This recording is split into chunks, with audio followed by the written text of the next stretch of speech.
Hey guys, how's it going? Hope you're doing well. My name is Crown, and today I'm going to read you some very interesting stories that I hope that you're gonna love. And now, without further ado, let's go!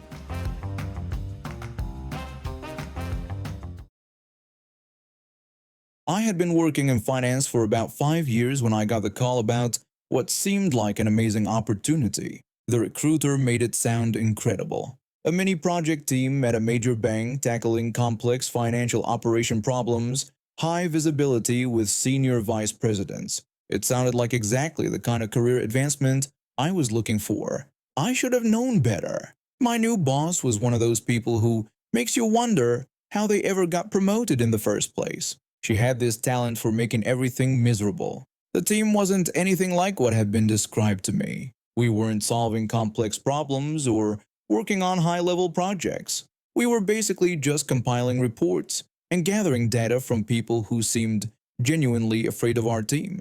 I'd been completely bait and switched, and I knew within the first few weeks that I needed to get out. But finding a new job takes time, so I was stuck there for the moment. The part that made it unbearable was how she managed people. She had this habit of nitpicking everything to death. It didn't matter if your work was accurate or well done. She would find something, anything, to criticize. The actual quality of the work didn't seem to matter at all. It was always about formatting, or word choice, or some other completely irrelevant detail. One of my main responsibilities was a weekly report on certain oil warrants out of Nigeria. For anyone who doesn't know, a warrant is basically an agreement to buy a commodity at a specific price, no matter what the current market value is. In this case, there was an option to buy at $30 per barrel when prices had peaked at $90 per barrel. We had no idea if the holder even knew about this option, but we had to monitor it and report on it because if they exercised it,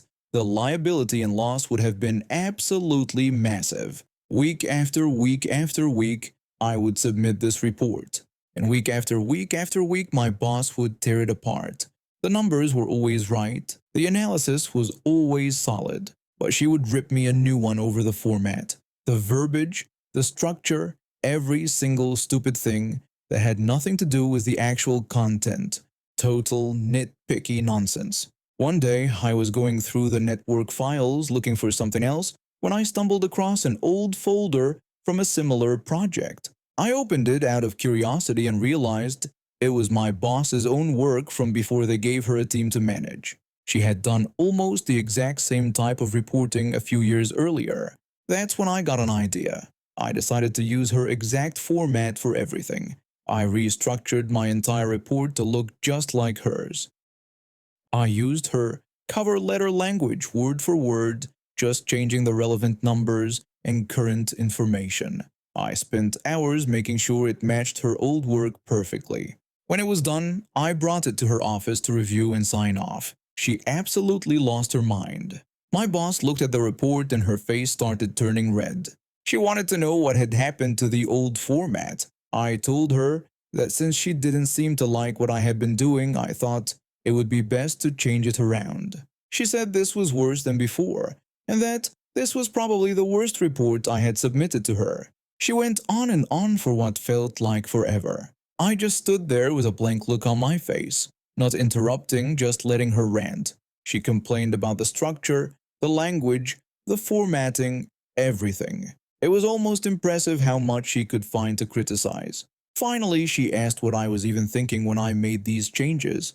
I explained that I had used the formatting and language she used when she was doing a similar report a few years back. I told her I found the folder on the network and used her past work word for word, just with the numbers and relevant information changed. I pulled out printouts of her old reports and letters and handed them to her so she could compare them side by side.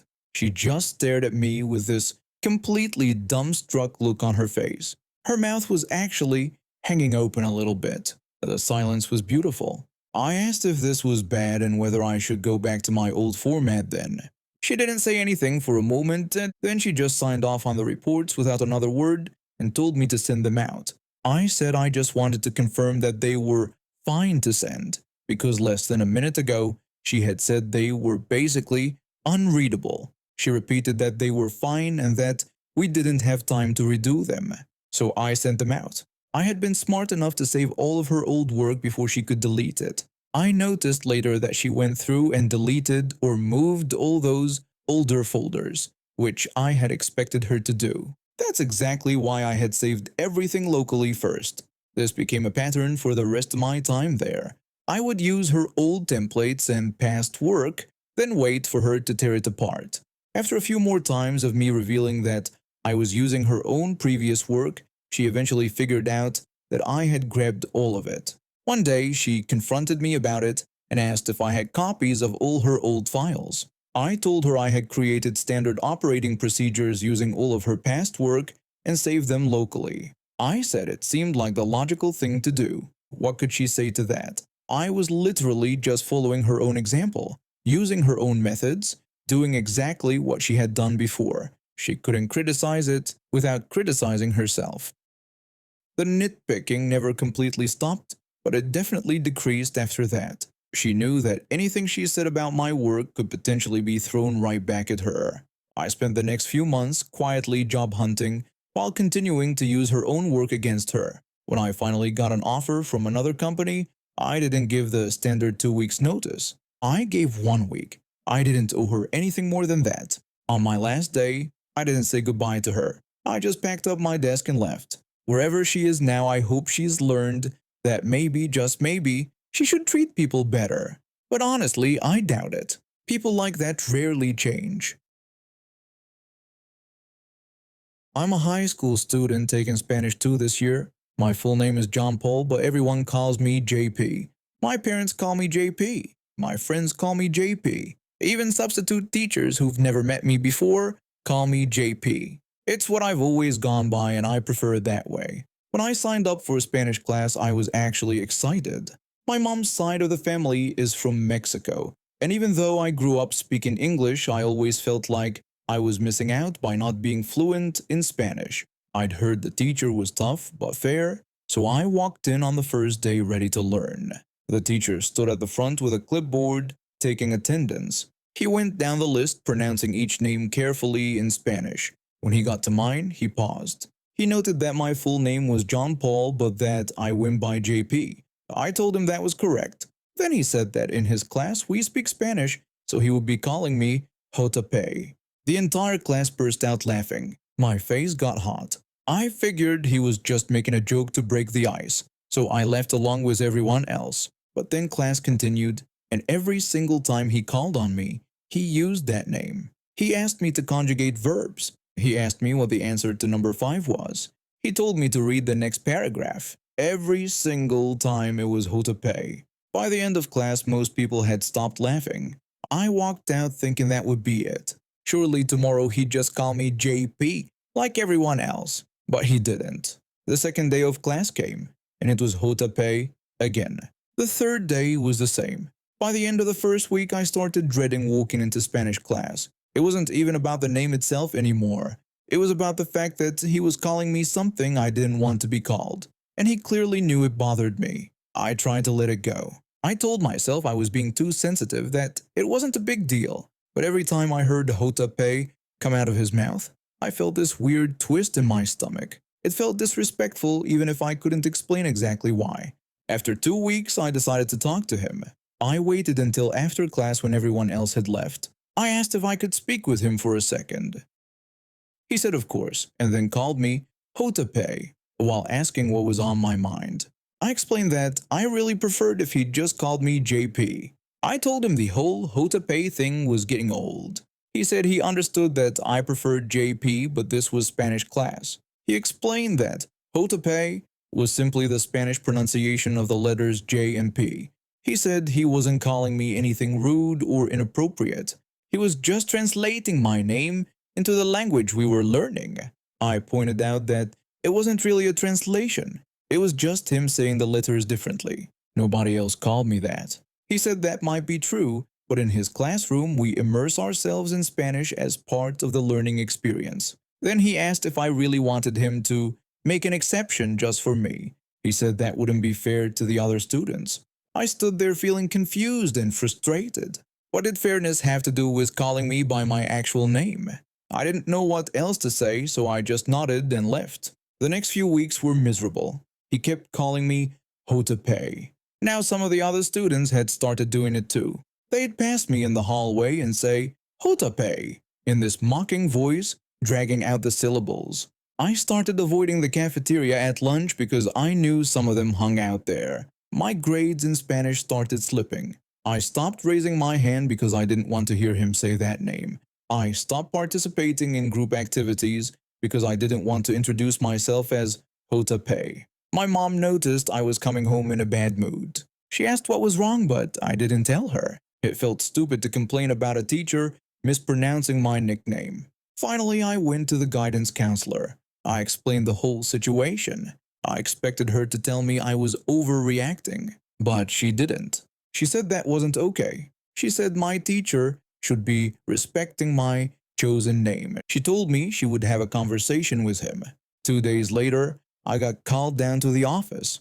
The guidance counselor, the principal, and my Spanish teacher were all there. My teacher looked annoyed. The principal explained that they had been discussing the name situation. She said my teacher had agreed that going forward, he would call me JP in class. My teacher said he still thought he was doing nothing wrong.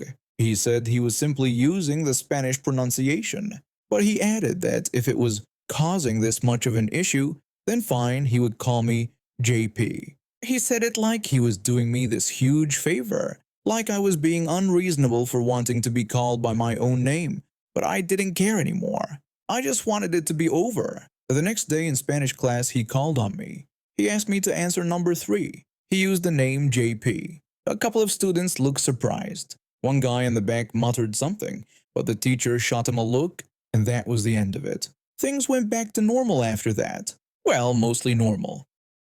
My teacher was definitely colder toward me for the rest of the semester. He never called on me unless I raised my hand. He graded my assignments more harshly than before, but at least he called me JP. I finished the year with a B- in Spanish. Not great, but good enough. I didn't take Spanish 3 the next year. I switched to French instead. Looking back, I still don't think I was wrong for speaking up. Maybe Hotepe wasn't meant to be mean. Maybe he really did think he was just teaching us Spanish, but it doesn't matter what he intended. What matters is that I told him it bothered me, and he kept doing it anyway. After my grandfather died, I poured my savings into fixing up the cabin he left me. New roof, updated plumbing, reinforced the foundation. It became my escape from the stress of my job and city life. I would drive up there at least twice a month, sometimes more when work got overwhelming. My cousin, let's call her Karen, had always been jealous of the relationship I had with our grandfather. She rarely visited him, maybe once or twice a year if that. And when she did, it was always to ask for money. I remember one Christmas when she asked him for $2,000 to cover her credit card bills. He gave it to her, and she never even said thank you. So when she found out he left the cabin to me instead of splitting it among all the grandkids, she lost it. She called me, crying, then screaming, saying it wasn't fair and that I had manipulated the dying old man. I tried explaining that I was the only one who ever spent time with him there, but she wouldn't hear it. She even sent me angry text messages for weeks, calling me a thief and saying I stole her inheritance. For about 2 years, she would bring it up at every family gathering, always with the same entitled attitude, always acting like I had stolen something from her. I learned to just ignore it and change the subject. But then last month, she showed up at my apartment unannounced around 7 p.m. She told me we needed to talk about the cabin. I said there was nothing to talk about because it was mine and our grandfather left it to me. She said she knew that, but explained that she and her husband were going through some financial stuff and needed a place to stay for a while. I told her I was sorry to hear that, but suggested she should look into renting something more affordable or talking to her parents. That's when she said that's why she came to me. She wanted to stay at the cabin just for a few years until they got back on their feet. I laughed. A few years? She wanted to take over my cabin for years, like it was some kind of free housing program. I told her absolutely not, and that it wasn't happening. She got defensive and asked why not, pointing out that I barely used it, and only went there maybe once a month. I explained that it didn't matter how often I used it because it was my property and my home away from home, and I wasn't letting her move in for years. She called me selfish and said I had an entire cabin just sitting there and wouldn't even help family. I fired back that her wanting free housing for years wasn't me helping family but her trying to take advantage, and the answer was no. She then tried a different approach, saying she would pay me rent. I asked how much. She said $50 a month. $50 a month for a two-bedroom cabin that I had just spent $25,000 renovating. I told her that was ridiculous and that she needed to leave. She stood there fuming, her face getting redder by the second. Then she stormed out, slamming my apartment door so hard a picture frame fell off the wall. I picked up the frame and noticed it was a photo of me and my grandfather at the cabin when I was 12. 2 weeks later, I got a call from my neighbor at the cabin. He and his wife live about a quarter mile down the road, and we've always looked out for each other's places. His voice was panicked when he told me I needed to get up there right away because there was smoke coming from my cabin. It was around 3:30 p.m. on a Saturday. My heart dropped. I told him I was on my way and asked him to call 911. I broke every speed limit getting there. The whole 2-hour drive felt like an eternity. When I finally pulled up, there were fire trucks everywhere, lights flashing, firefighters spraying water on what was left of my cabin. The whole front section was engulfed in flames. I jumped out of my car and ran toward it, but a firefighter stopped me. That's when I saw Karen. She was on the ground near my neighbor's truck, hands zip-tied behind her back. My neighbor and his wife standing over her with their hunting rifles pointed at the dirt near her feet. My neighbor's wife explained that Karen tried to run when they caught her and that she had a gas can in her hand. My neighbor explained that he had seen smoke and drove over to check it out. That's when he spotted Karen running from the cabin with an empty gas can. He and his wife confronted her, and when she tried to make a run for it, they detained her at gunpoint until the authorities arrived. He said she was screaming at them, saying I deserved this for being selfish. The police showed up right after the fire department. They questioned everyone, including Karen, who at first tried to claim she was just checking on the place for me. But the gas can, the accelerant residue on her hands, and the fact that she had no reason to be there made her story fall apart pretty quickly. One of the firefighters told the police they found evidence of accelerant poured throughout the front rooms. The officer told her she was under arrest for arson and destruction of property. Karen started crying, begging them to let her go, saying she didn't mean for it to get that bad. She claimed she just wanted to scare me into letting her stay there. The officers weren't buying it. She pleaded with them, saying she made a mistake and would pay for the damages. The officer told her she could discuss that with her lawyer. They put her in the back of the patrol car while the firefighters continued working on what remained of my cabin. About half of it was destroyed. The bedroom where I used to sleep when I was a kid, the kitchen where my grandfather taught me how to cook fish we caught that morning, all gone.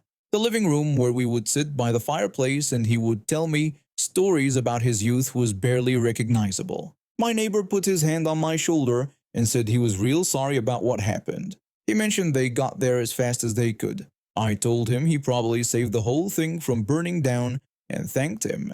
He said if they had been even 5 minutes later, the whole cabin would have been ash. Karen is currently sitting in jail awaiting trial. The prosecutor told me she's looking at serious prison time for arson. They're talking anywhere from 5 to 10 years depending on how the trial goes. But that's not enough for me. I've hired a lawyer and I'm suing her for everything she has. The cabin repairs alone are going to cost over $80,000, and that's not even counting the sentimental items that can never be replaced. My grandfather's fishing rods that he made by hand were in that front room. His old record collection that he played every weekend was destroyed. Photos from the 40s and 50s that were irreplaceable are gone.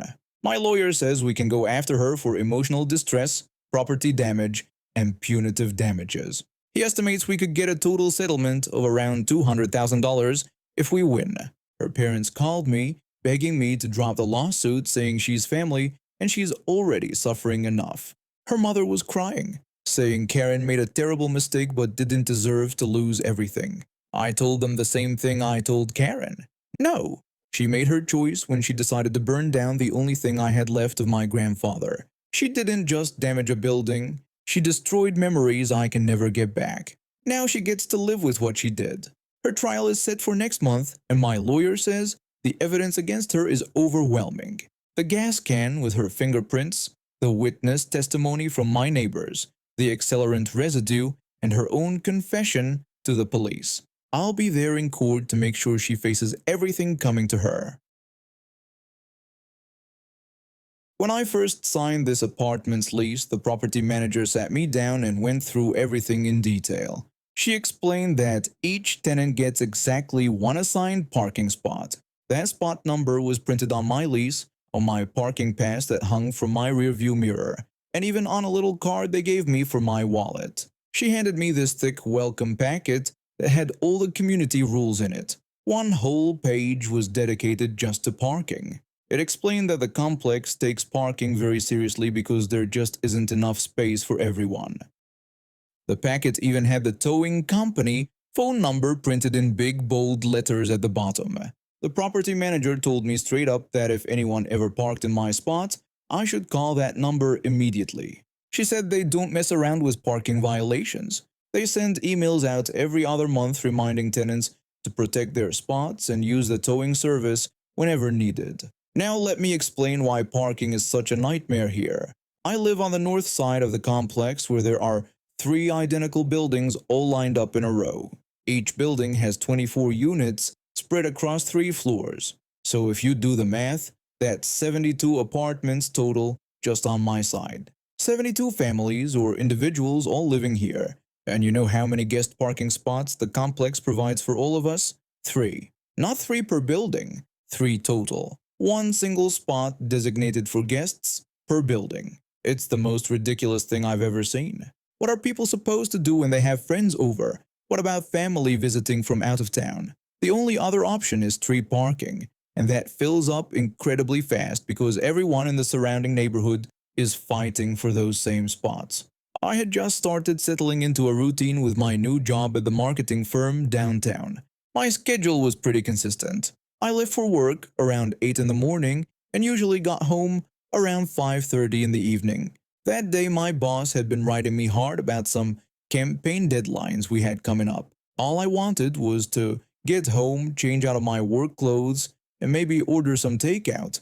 I pulled into the complex around 5:45 that evening. I was already planning what I was going to watch on TV while I ate dinner, but when I turned the corner toward my building, I saw a car sitting in my spot. Some beat-up old sedan that I'd never seen before, just parked right there in spot number 42, which was my assigned space. I sat there in my car for a good 2 minutes just staring at it. I felt angry. This was my spot. I paid $750 every month for this apartment, and that included my parking spot. It was literally written into my lease agreement. Someone had just decided that my spot was theirs for the taking. I had no choice but to park on the street, which meant I had to walk an extra 2 blocks back to my building. The whole walk back, I was fuming. My feet hurt from wearing dress shoes all day. I was carrying my laptop bag and my lunch bag, and I had to walk 2 extra blocks because some jerk couldn't be bothered to find a legal parking spot. When I finally got inside my apartment, I was so angry I could barely think straight. I dropped all my stuff on the couch and went straight to my bedroom closet, where I keep important documents. I pulled out that welcome packet the property manager had given me. I flipped through it until I found the parking rules page. Right there at the bottom, in big bold letters, was the towing company phone number. The page said tenants should not hesitate to call if their assigned spot was being used by another vehicle. I grabbed my phone and dialed the number. A man answered on the second ring. He sounded very professional and business-like. I explained the situation to him. I told him my address, my building number, and my parking spot number. I described the car that was in my spot, including the make, model, and color. He asked me if I was sure it was my assigned spot, and I told him yes, absolutely. He said they would send a truck out within the hour. I thanked him and hung up. Then I tried to distract myself by changing clothes and looking through my fridge, but I kept walking over to my window every 5 minutes to check if the car was still there. I wanted my spot back. I wanted whoever parked there to learn a lesson. After about an hour and 45 minutes, I decided I needed to go check. I put my shoes back on and headed outside. When I rounded the corner toward the parking lot, I saw that my spot was finally empty. The car was gone. I was relieved. But then I noticed three women standing in the parking lot looking around frantically. There was an older woman who had to be in her mid-60s at least. She had gray hair and was wearing a cardigan. There was a woman who looked like she was in her early 40s, wearing jeans and a t-shirt. And then there was a younger woman who couldn't have been more than 22 or 23 years old. She was wearing what looked like a work uniform, black pants, and a black polo shirt. The youngest one was pacing back and forth in the parking lot. She kept running her hands through her hair and looking around desperately. She was asking where her car was. She kept repeating it over and over, getting more panicked with each repetition. She said she had to be at work in an hour and didn't know how she was going to get there without her car. The older woman, who I assumed was her grandmother, tried to calm her down.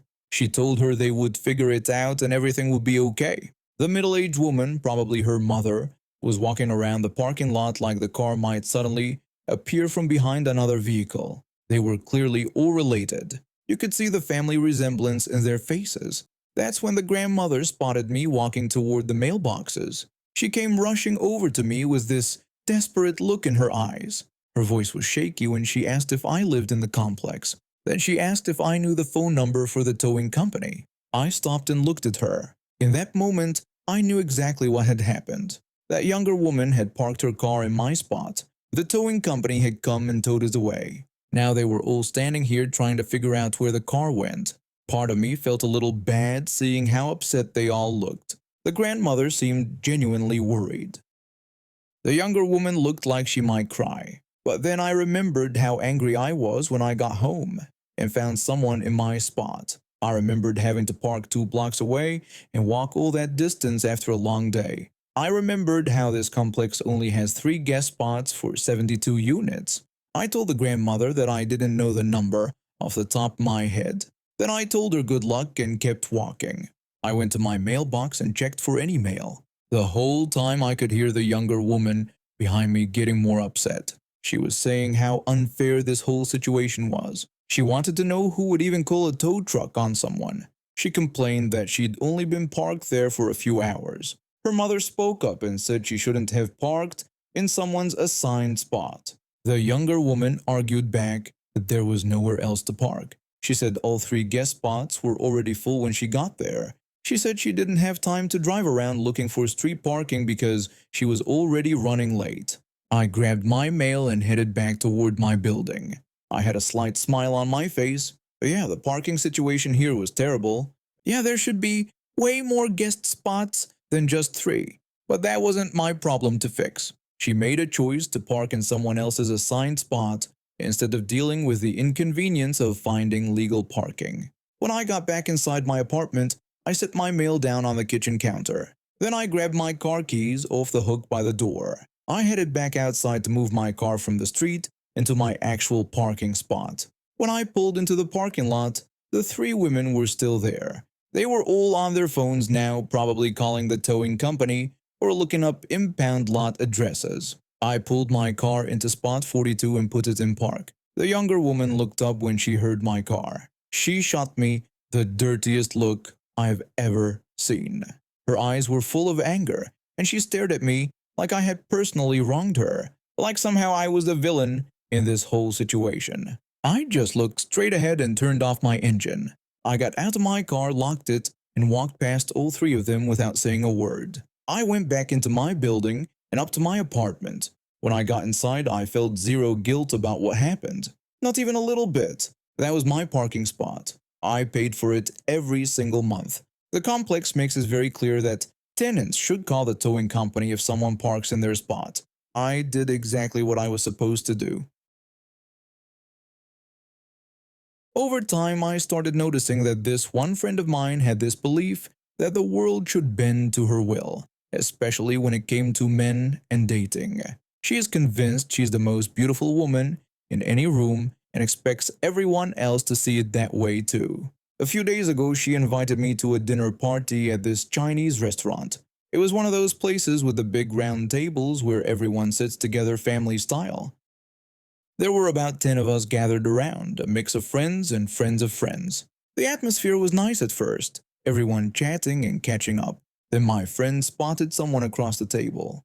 He was a friend of a friend, so they hadn't met before. She clearly found him attractive because she suddenly became very focused on getting his attention. He was in the middle of a conversation with his buddy, just talking and laughing about something. My friend waved her hand at him, interrupting their conversation. She asked him if he could get her some extra tableware. The guy looked a bit surprised but stayed polite. He turned and called over one of the waitresses who was passing by. He asked the waitress to please get some tableware for my friend. Then he turned back to my friend and told her that he had asked the waitress to bring it for her. And just like that, he went back to chatting with his friend. The request was handled, the waitress would bring what she needed, and everyone could go back to enjoying their meal. But my friend immediately turned to me with this look on her face. She was upset about something, but I had no idea what. She started complaining under her breath at first, then louder. She said that what just happened was so rude and asked if I could believe him. I asked her what she meant and what had happened. She explained that he didn't even get up to get the tableware for her himself. She said he just sat there and told the waitress to do it, and then she complained that he went right back to talking to his friend like she wasn't even there. I stared at her, confused. I pointed out that he had called the waitress for her, and that getting tableware was the waitress's job. I asked why he would need to get it himself. She insisted that it was about being polite. She said a gentleman would have gotten up and brought it to her personally. She complained that he was just sitting there acting like she wasn't important enough to interrupt his conversation for. The guy had done exactly what anyone would do. He helped her by getting someone whose job it was to bring tableware. But in her mind, he should have stopped everything, gotten up, walked to wherever the tableware was kept, and personally delivered it to her like she was royalty. The rest of the dinner was uncomfortable. She kept shooting looks at the guy and making snide comments to me about how rude he was. He didn't seem to notice or care, which probably made her even angrier.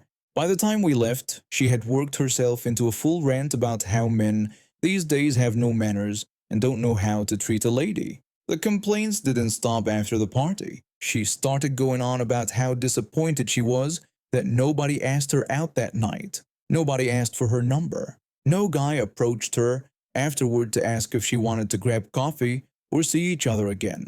In her mind, this was some kind of tragedy. Then this morning, I woke up to a message from her. She had found some dating event happening next week, and she wanted me to go with her. She told me there was this dating event next week and that I had to come with her. I replied saying I couldn't because I already had plans with my boyfriend that day. There was a pause, and then my phone started blowing up. She asked if I was serious right now. She called me selfish and said all I do is enjoy time with my boyfriend while she's stuck being single. She said I needed to help her. I told her I wasn't being selfish and that I had already made plans. I suggested that if she wanted to go to the event, she could go by herself or use a dating app. She refused, saying she wasn't going alone. She said that would make it look like she was desperate, like she was the only single woman there. She insisted that I had to come with her and help her find a boyfriend. Then she added that if I didn't go, she wouldn't go either, and it would be my fault that she stayed single. I just stared at my phone. She actually believed this. She thought I was somehow responsible for her love life, that I owed her my time and my weekends to help her find a man, that it would be my fault if she stayed single because I refused to drop my own plans. I didn't reply. What could I even say to that? I put my phone down and tried to process what had just happened. The truth is, the longer she stays single, the more entitled she becomes. She used to be fun to hang out with, but now everything revolves around her need for male attention and validation. She expects people to serve her, to prioritize her, to drop everything for her whims. The guy at the dinner party was just trying to have a conversation with his friend, and she expected him to act like her personal servant.